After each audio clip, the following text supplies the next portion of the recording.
A gente começou há 2 semanas atrás, ou semana passada, essa série chamada Comunidade Viral. E teve gente que não gostou do nome, né? Eu conversei com uma pessoa essa semana, ela é da área de saúde. Ela falou assim, como, Fernando, que você podia colocar o nome de uma série Comunidade Viral? Vírus é um trem muito ruim, é um negócio que a gente não consegue acabar com ele, você coloca lá Comunidade Viral, Comunidade do Vírus. E eu falei, não, dona Nilce, não é a comunidade dos vírus, né? É a comunidade viral no sentido da comunidade que se espalha, no sentido da comunidade que todo mundo curte, e que todo mundo visualiza, e que todo mundo quer fazer parte. Talvez a gente não chegou lá ainda, mas nós queremos ser essa comunidade em Lagoa Santa, e hoje eu tenho certeza que você vai entender um pouco melhor qual que é o propósito dessa comunidade aqui na cidade. Qual que é o propósito da igreja dentro dessa cidade. A gente não quer ser só uma instituição com um nome conhecido. Pelo contrário, isso é o que nós não queremos. E eu acho que hoje vai ficar muito claro o que a gente quer fazer aqui, depois da nossa reflexão. Bem, a gente está usando como referência, comunidade viral, a comunidade de Atos. Atos dos Apóstolos é um livro que tem no Novo Testamento, e que ele conta os atos dos apóstolos, ou os atos da igreja, depois que Jesus ele ressuscitou, ele subiu aos céus, e aí ele derramou o Espírito Santo sobre as pessoas, e aí a igreja começou a acontecer. E então, quando você olha para o primeiro século, e você percebe que numa época onde não tinha YouTube, não tinha internet, não tinha televisão, não tinha rádio, não tinha avião, não tinha ônibus, não tinha nada que ajudasse as coisas a se propagarem com muita rapidez. No primeiro século, um homem nasce numa cidadezinha chamada Belém e é criado numa outra cidadezinha que ninguém conhece o nome, Nazaré. E 70 anos depois, só 70 anos depois, o nome dele já era conhecido por todo o Império Romano. E se você pensar, mas é perto para nós hoje. Quando você pega ali aquela parte do mar Mediterrâneo, onde tem Israel, aí sobe, vai, chegando até a Itália, você pensa é pouco. Mas naquela época, quando você não tem avião, onde você não tem internet, não tem rádio, não tem telefone, não tem nada, aquilo ali se espalhar e chegar em 70 anos, a ponto do império todo estar sabendo quem é Jesus. E, melhor, não só quem é Jesus, mas sabendo que existe uma comunidade que segue a Jesus. Uma comunidade viral, uma comunidade que se espalha. A gente está usando essa comunidade para dizer que, assim como aquela igreja se espalhou de uma forma saudável, a igreja de hoje também precisa ter esse movimento onde ela está inserida. E tudo começa ali em Jerusalém, quando uma comunidade de discípulos, uma comunidade de gente como a gente, resolve viver de uma maneira diferente. Engraçado que não é propaganda, não é marketing que faz a igreja se espalhar, mas é o modo de vida daquelas pessoas. É interessante que não é nem sempre a estrutura que a gente tem que ajuda a gente a se espalhar, mas sim a maneira como nós vivemos. E olha só o que essa comunidade que está no centro desse movimento faz.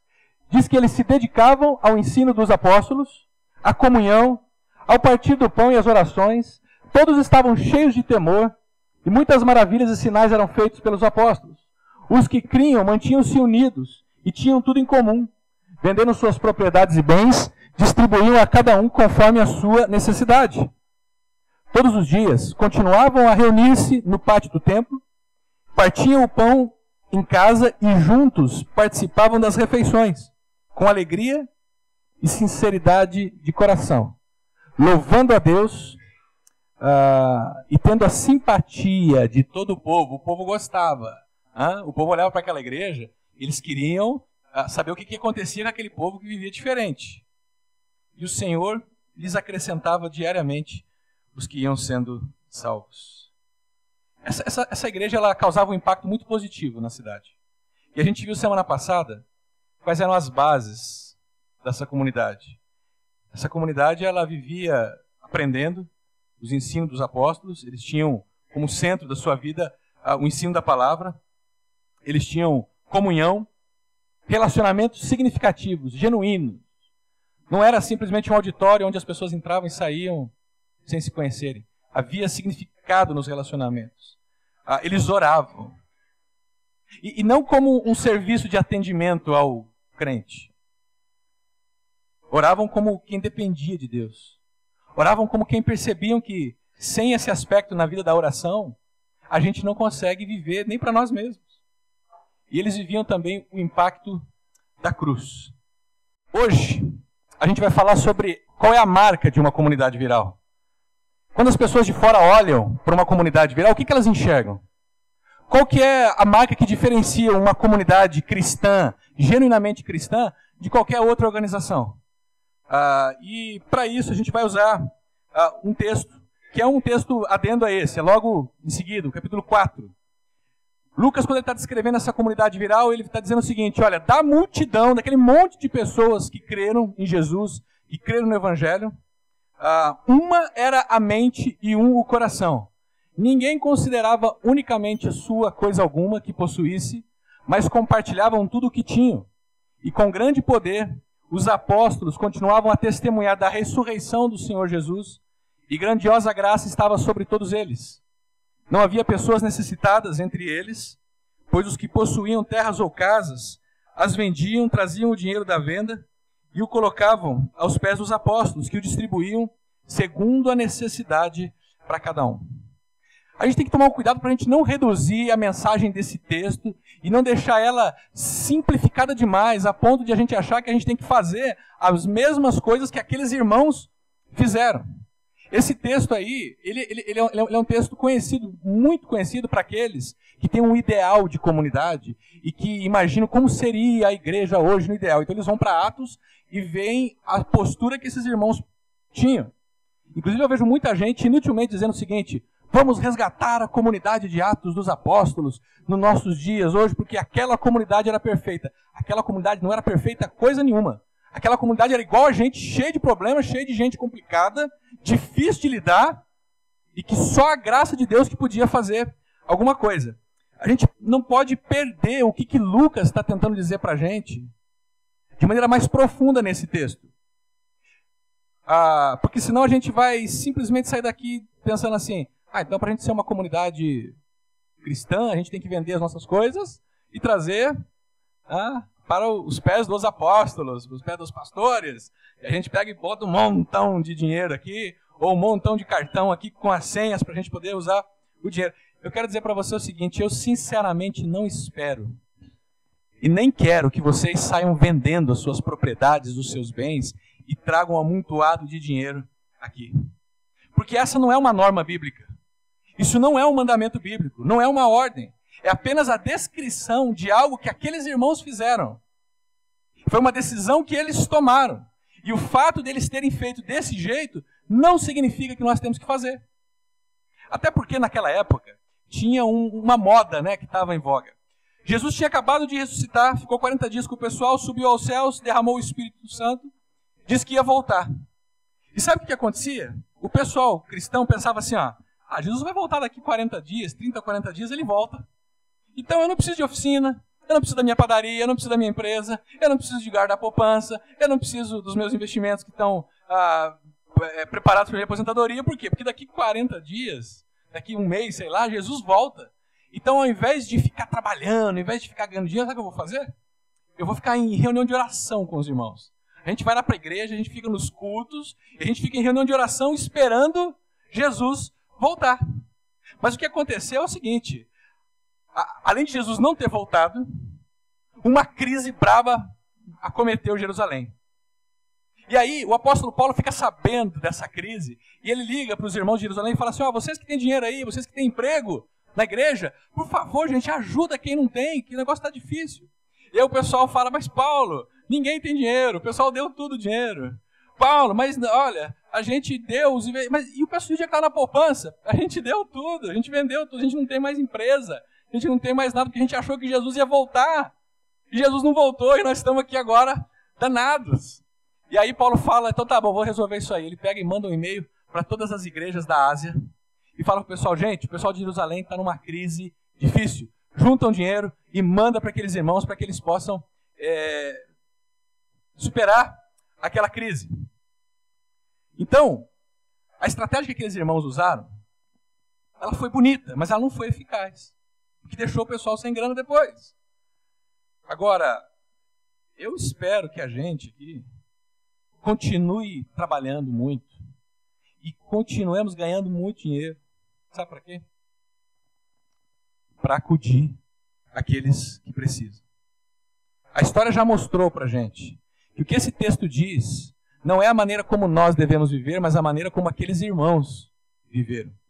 Não diz o que nós devemos fazer, mas diz o que aqueles irmãos fizeram. A gente não tem que reproduzir a experiência desses irmãos. Mas tem uma coisa que a gente não pode esquecer aqui, que é imprescindível. A gente não pode se esquecer que nós precisamos ter o mesmo coração, a mesma mente que aqueles irmãos tinham. Ficou claro? A gente não precisa fazer o que eles fizeram, mas nós não podemos deixar de ter o mesmo coração, a mesma vontade e iniciativa, amor, atitude. E se você quer saber o que marca uma comunidade genuína, uma comunidade que se espalha, é o amor. Simples assim, vamos embora para casa, acabou? O amor, atitude, o amor na prática, que sai do campo das ideias e se encarna na maneira como a gente vive. O que está acontecendo aqui em Atos, vocês não têm noção, mas é a mudança de endereço de Deus. Sabe por que é a mudança de endereço de Deus?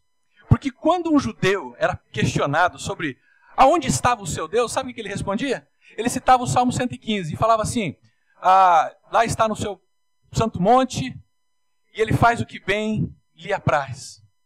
Era essa a resposta que um judeu dava. Mas quando um cristão era indagado, onde está o seu Deus? O cristão dizia o seguinte, o meu Deus derramou o seu Espírito Santo sobre a nossa comunidade, sobre nós. E o meu Deus está presente aqui no nosso meio. E a evidência de que ele está presente no nosso meio é que nós somos marcados pelo amor um ao outro. Olha que fácil, gente. O que Deus espera de nós é que nós sejamos uma comunidade marcada pelo amor, porque essa é a grande evidência de que Deus realmente está entre nós, de que realmente Deus habita em nós. Não, Deus não habita no meio dos louvores aqui, das músicas.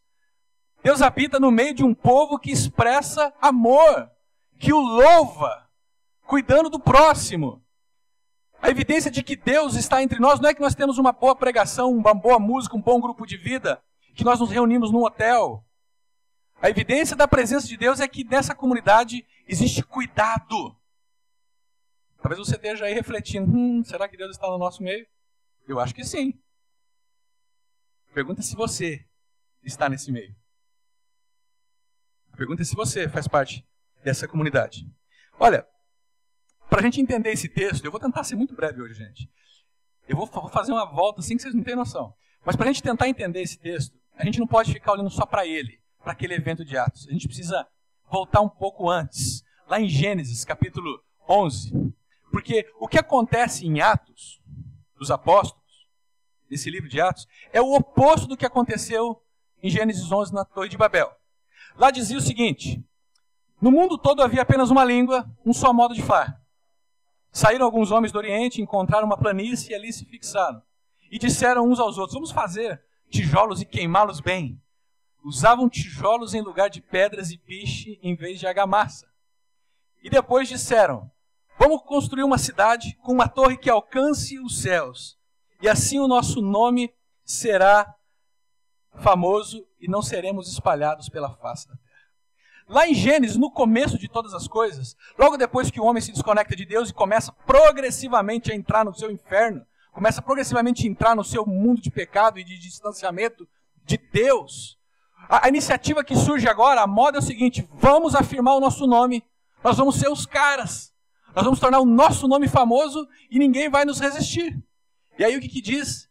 Dizem que Deus desce no meio desses caras e confunde a língua deles, para que eles se espalhem e não se entendam mais e desistam desse plano absurdo de querem dominar o mundo.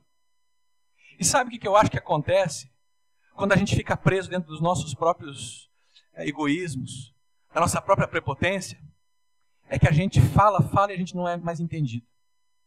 Quando a gente começa a buscar só o nosso eu, a gente não consegue mais conversar com as pessoas e ninguém consegue mais entender a gente.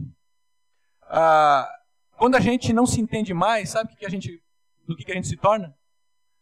Numa multidão de egos que não se comunica, e na tentativa de se comunicar, a gente sai se empurrando, a gente sai se acotovelando, a gente sai se batendo. Por exemplo, se o meu eu é mais importante do que vocês, e eu tenho um pedaço de pão, sabe de quem que é esse pedaço de pão? Meu. Se o meu eu é mais importante e eu tenho apenas uma sombra, sabe de quem que é essa sombra? Meu. Minha. Se o meu eu é mais importante e eu tenho apenas um copo d'água, esse copo d'água é meu. Se eu sou mais importante, tudo de bom que existe é meu. E quanto mais escasso esse tudo de bom for, mais será meu ainda. Só que presta atenção, numa multidão de gente que está virada para o seu próprio ego, numa multidão de gente que não consegue perceber o outro, e essa multidão percebe um copo d'água, essa multidão vai correr toda na direção daquele copo d'água, achando que aquele copo d'água é somente de cada um. E o que vai acontecer nessa brincadeira? O que vai acontecer se uma multidão sai correndo em busca de um pedaço de sombra? Eles vão se acotovelar, eles vão se empurrar, eles vão se pisotear. E aí ninguém mais vai respeitar idosos, mulheres grávidas, não vai ter filha preferencial. Vai virar um caos. Um caos gerado pela violência. Aquela multidão que se tornou uma multidão de ódio. Porque em Gênesis capítulo 6, como a gente já viu algumas semanas atrás, Deus viu que aquele pessoal todo tinha se corrompido. Aos olhos de Deus, a terra estava cheia de violência e tinham se corrompido. E sabe o que homens e mulheres cheios de violência e corrompidos fazem? Se agridem mutuamente, se machucam. Homens e mulheres cheios de violência, cheios de ódio, transformam comunidades que deveriam ser marcadas pelo amor em comunidades de ódio, de disputa, em comunidades de competição. Só que daí Deus promete resgatar essa turma. Porque ali em Gênesis a gente está vendo quando esse pessoal resolve debandar de vez mesmo da presença de Deus e se torna uma multidão violenta. E aí Deus então fala assim, eu vou resgatar esse pessoal, eu vou arrumar essa turma. E aí ele chama um cara chamado Abraão, no capítulo 12, e fala para Abraão o seguinte, Abraão, você vai reunir todos os povos da terra, todo esse pessoal que foi espalhado na Torre de Babel, você vai reunir, Abraão. E você vai fazer uma família. E nessa família a gente vai voltar a ser família novamente. A gente vai voltar a se cuidar e a ter amor um pelo outro, Abraão.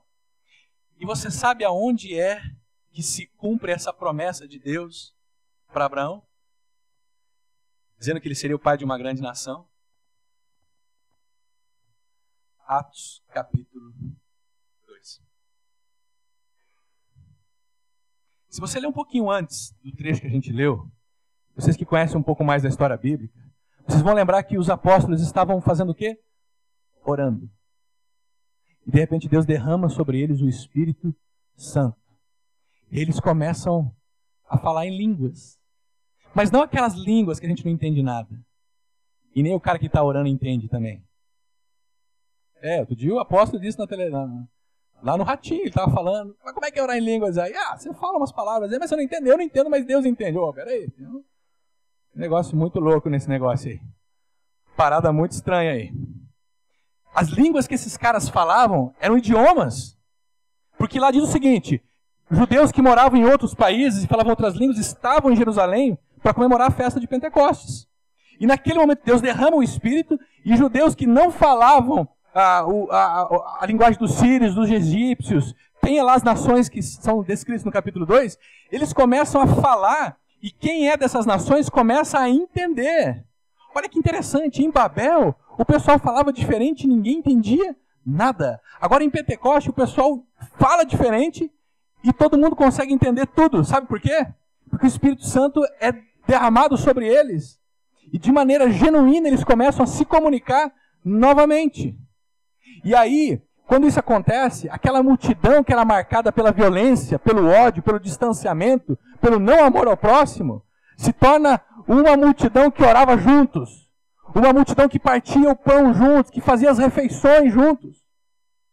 Agora lembra, isso não era a marca deles, isso eram os alicerces sobre os quais eles estavam, que nem a gente viu semana passada. A coisa mais extraordinária aqui nessa comunidade, sabe o que é? É isso aqui, ó. Os que criam mantinham-se unidos e mantinham tudo em comum. Isso aqui era a coisa mais extraordinária.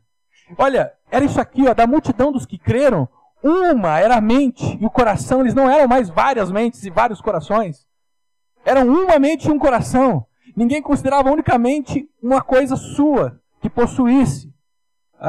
Mas compartilhavam, olha, compartilhavam tudo que tinham.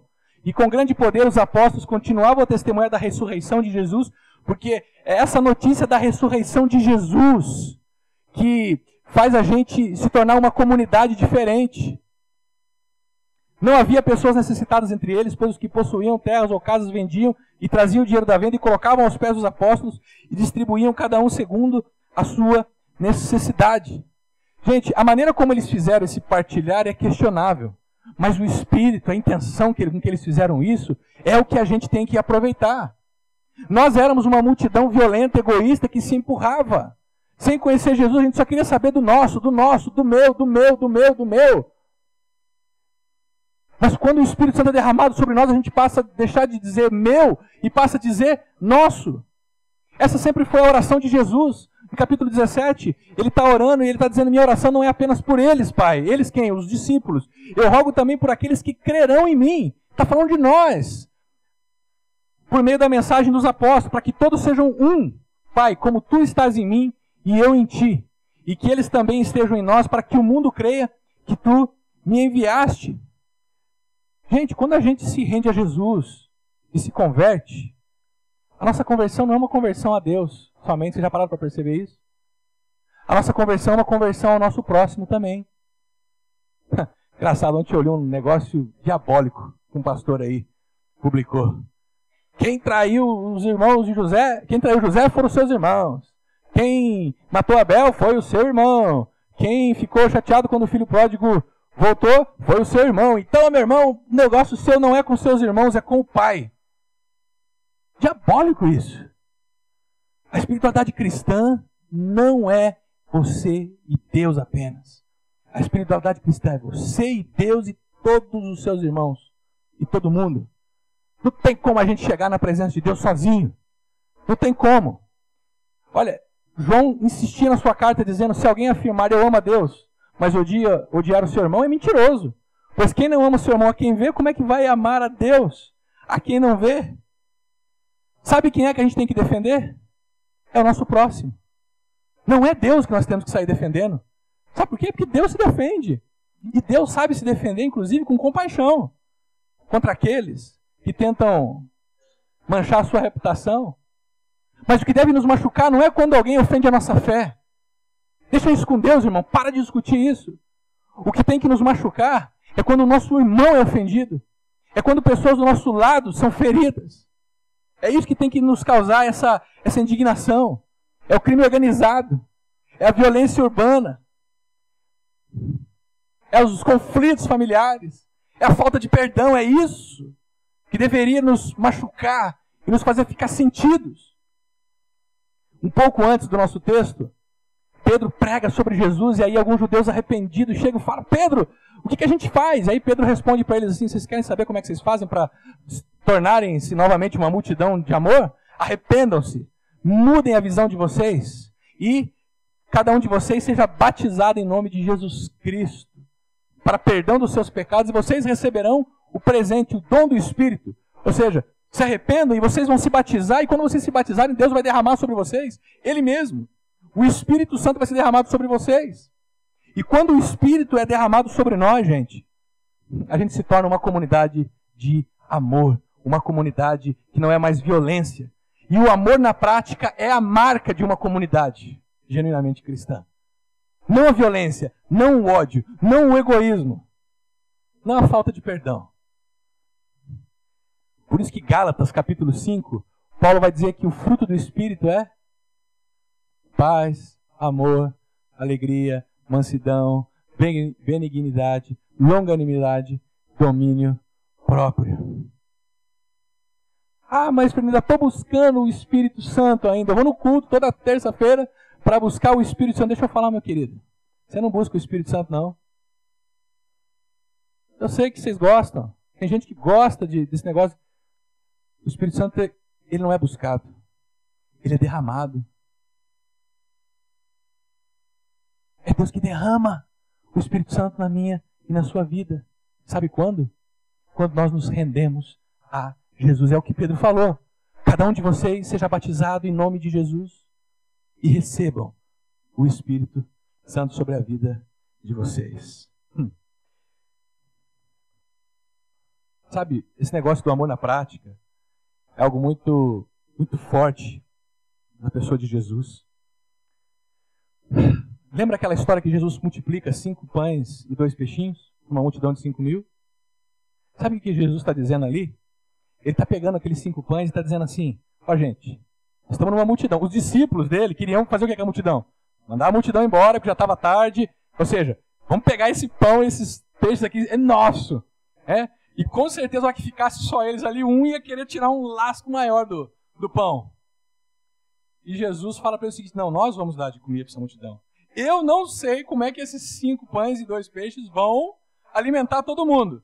Mas eu não posso, uma vez que o Espírito Santo está sobre mim, uma vez que eu me digo discípulo de Jesus, pegar aqueles 5 pães e aqueles 2 peixes, ir para o meu quarto, comer eles escondidos, enquanto existe uma comunidade fora, sem comer os pães, sem comer os peixes, passando a fome. E eu não estou falando só de fome física aqui não, vocês estão entendendo?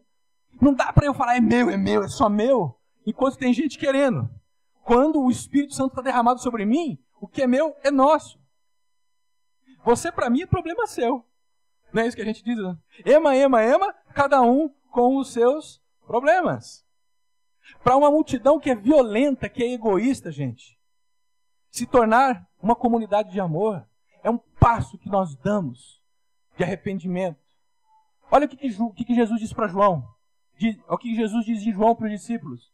Com isso, vocês saberão que vocês são o mundo. Com isso, o mundo saberá que vocês são meus discípulos. Fazendo o quê? Se amarem uns aos outros. A grande questão nesse texto que a gente leu de Atos não é os milagres que os apóstolos faziam. Tem gente que gosta de ficar se apegando nesse negócio dos milagres, dos sinais. Tem gente que fica a semana inteira buscando isso. Olha, o grande milagre nessa comunidade dos apóstolos não eram as reuniões de oração de fogo, não eram os cultos extraordinários, não era o culto de domingo. A gente tem que sair desse negócio de achar que o ápice da igreja é o culto de domingo. Deixa eu falar para vocês uma coisa, essa comunidade aqui, ela vai ter que dar um passo sério nos próximos meses, nos próximos anos. Parar de achar que esse evento aqui é o evento principal da igreja. Que isso aqui é a atividade principal, embora seja uma atividade importante.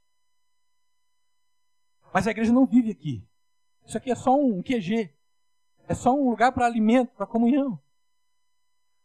O ponto alto dessa comunidade tem que ser quando ela é marcada por atitudes de amor.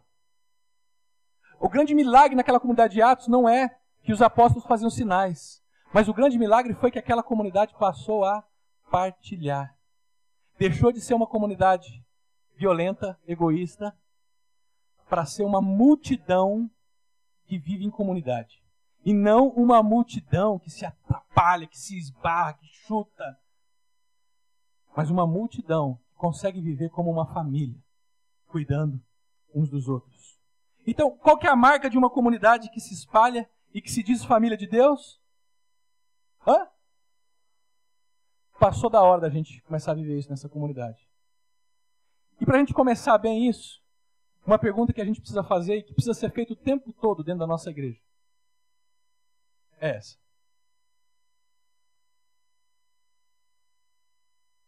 Você está pronto para fazer essa pergunta constantemente e responder?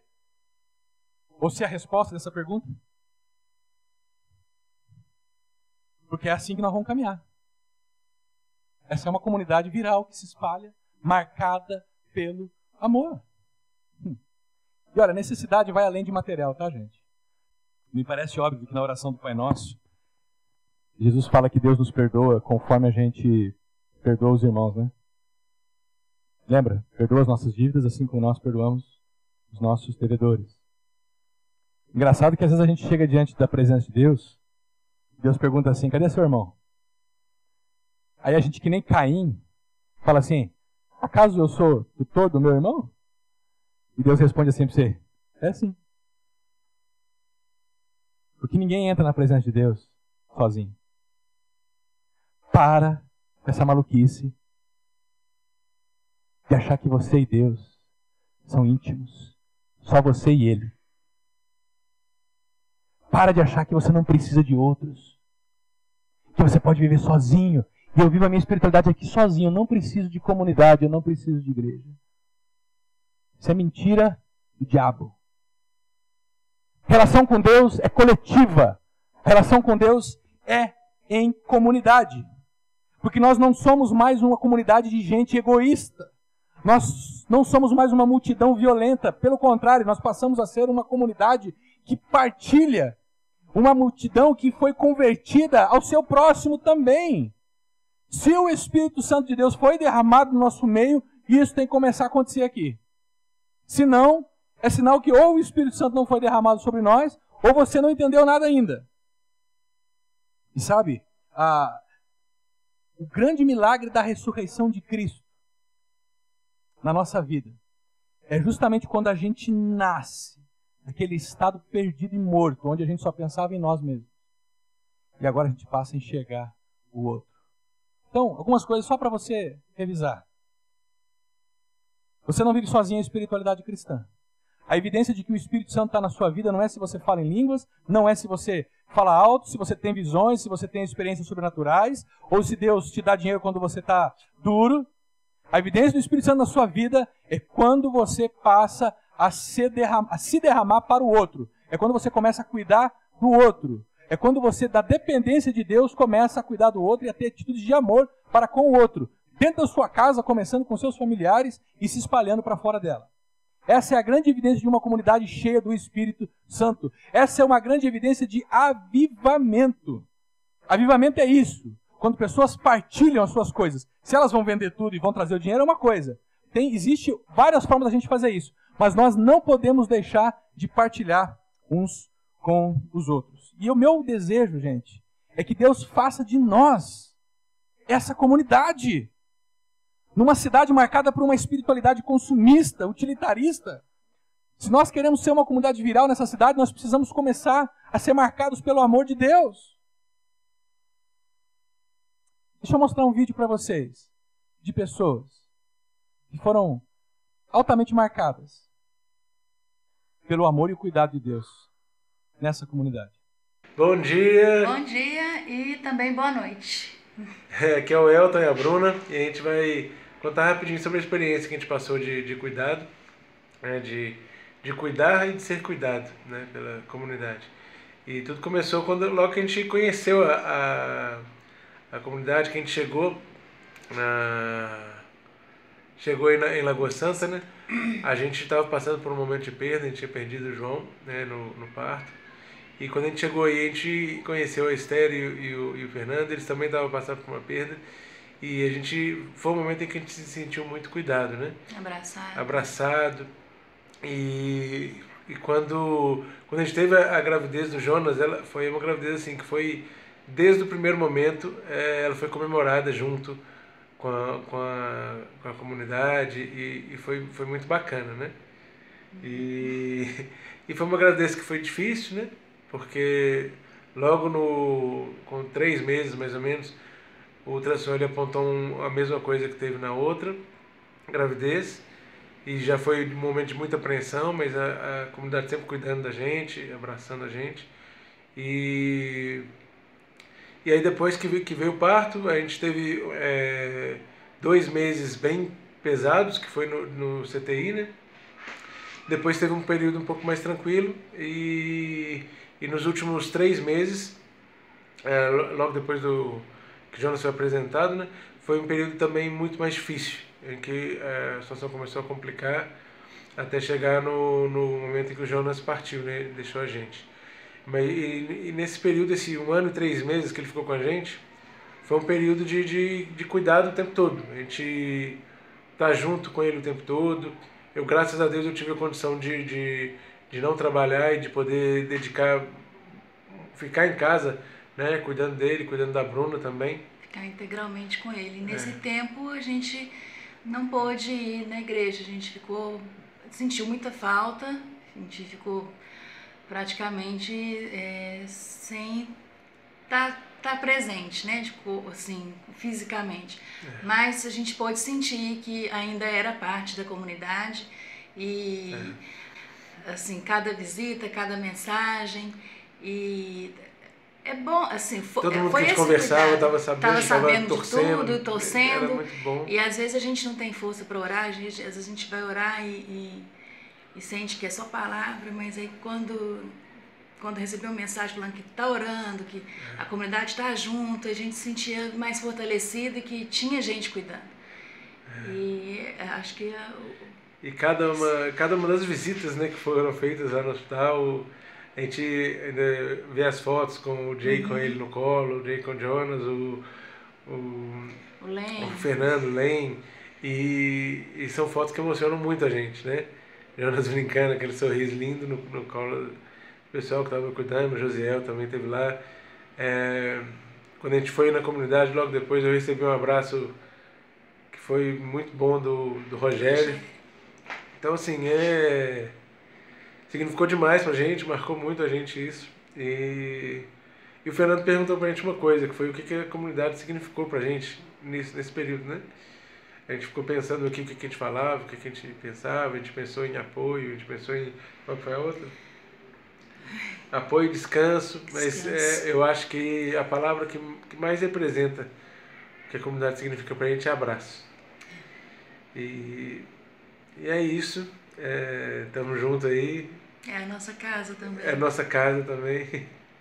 Então é isso aí, gente. Um grande abraço. Vocês. A gente não pode estar aí com vocês agora, mas estamos aqui descansando um pouquinho, descansando a cabeça um pouquinho, mas em breve vamos estar aí com vocês. Saudade. Saudade demais. Abraço, beijo. O Elton e Bruna estão no Espírito Santo agora. Não no Espírito Santo, mas no estado do Espírito Santo. E eles foram uma grande oportunidade para a gente cuidar uns dos outros. Eu acho que tem gente na nossa comunidade que precisa de várias coisas. Eu sei de gente que precisa de dinheiro. Eu sei de gente que precisa de emprego. Mas eu sei de gente que precisa de companhia. Eu sei de gente que precisa de atenção. Tem gente que precisa ser... Tem gente que precisa ser orientado. Tem gente que precisa ser cuidado. Aproveita essa próxima música. Reflete dentro de você. Se você tem sido impactado pelo que Cristo fez na cruz. E se o Espírito Santo foi derramado sobre você. E qual é a evidência disso na sua vida. E depois dessa música, a gente vai tomar ceia mais uma vez, esse domingo. Porque essa é a marca de uma comunidade que é viral, uma comunidade genuína. É uma comunidade que vive sobre o impacto da cruz.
Senhor Jesus, na noite que ele foi traído, ele pegou o pão, partiu o pão e disse: esse é o meu corpo dado em favor de vocês. E ele pegou o suco de uva, ou vinho, e disse: esse é o meu sangue. Simboliza a nova aliança que eu estou fazendo com vocês. Nova aliança de que eu estou morrendo no lugar de vocês, para que a vida antiga de vocês morra junto. Para que a vida de vocês antiga morra junto. Porque eu vou dar uma nova vida para vocês. Você quer saber qual que é a única chance, meu querido, de você seguir Jesus? Morrendo para si. Você vai ter que morrer para si. Parecem duras essas palavras, mas é para isso que Deus nos chama. Morrermos para nós mesmos e vivermos para Ele. Quando Ele derramar o Espírito Santo sobre você, você vai nascer de novo, eu tenho certeza. Se você ainda não nasceu de novo, você vai nascer. E Ele disse: façam isso, comam desse pão e bebam desse vinho, todas as vezes que vocês lembrarem do que eu fiz na cruz. É o que a gente vai fazer nessa manhã. Se você crê nisso, se você se rendeu a isso, come junto comigo desse pão e toma desse vinho. Só que, para provar que a gente, ou para começar um primeiro passo na direção do outro, eu vou pedir para você trocar o seu cálice e o seu pão com alguém que não é do seu círculo mais frequente de amizade. Nem com sua esposa, nem com seu filho, nem com seu primo, nem com seu grupo de vida. Mas que a gente possa se levantar e buscar alguma pessoa e trocar e dizer: meu irmão, nós estamos juntos.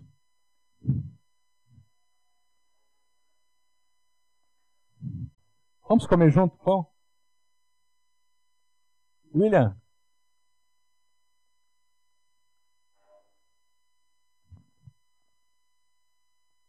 Vamos tomar também? E o William vai encerrar pra gente cantando aquela música. Eu queria que você ficasse de pé e cantasse junto com a gente essa música. Da multidão dos que creram, era só o coração e alma, uma somente, uma semente. Somente uma esperança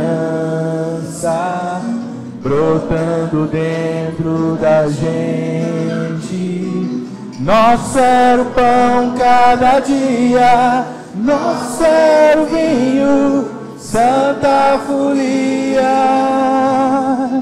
E o que se parte é parte a própria vida.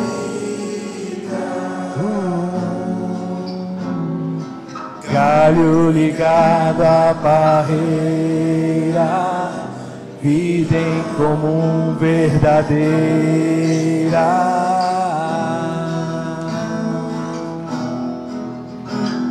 Sempre grande poder, curas, milagres de Deus. Sempre proclamação, Cristo Senhor ressurgiu. Da multidão dos que creram, era só o coração e alma, muita alegria, singela vida. Na simpatia de todos, nasce a igreja de novo, povo de Deus, sal e luz para todos os povos. Senhor, nós queremos ver os milagres do Senhor acontecendo aqui na nossa comunidade, mas principalmente aqueles onde a gente sai de nós mesmos e vamos na direção do outro. Aquele que a gente abre mão das nossas coisas, que estão nos sobrando, inclusive, ou que temos a mais, que temos em excesso, e suprindo o básico daqueles, Pai, que não têm o essencial. Nós queremos ver os milagres, Senhor, no nosso coração, nos tirando daquele estado de egoísmo e partilhando a nossa vida, Pai. Não só os nossos recursos, mas também a nossa vida, o nosso tempo, os nossos dons. Derrama o Teu Espírito sobre a nossa comunidade, sobre aqueles que ainda precisam ser encontrados por Ti, Senhor. Para que essa comunidade seja marcada pelo Teu amor. Pelo amor na prática. Que é aquilo que o Senhor realmente deseja para nós. É no Teu nome, Jesus, é por causa do Senhor que nós fazemos essa oração nessa manhã. Amém. Queridos, que Deus abençoe vocês, que a graça dele seja sobre a sua vida, e que o amor de Deus possa cobrir você, que o Espírito Santo te capacite essa semana a viver essa vida de amor. Não só essa semana, mas para o resto das nossas vidas. Amém.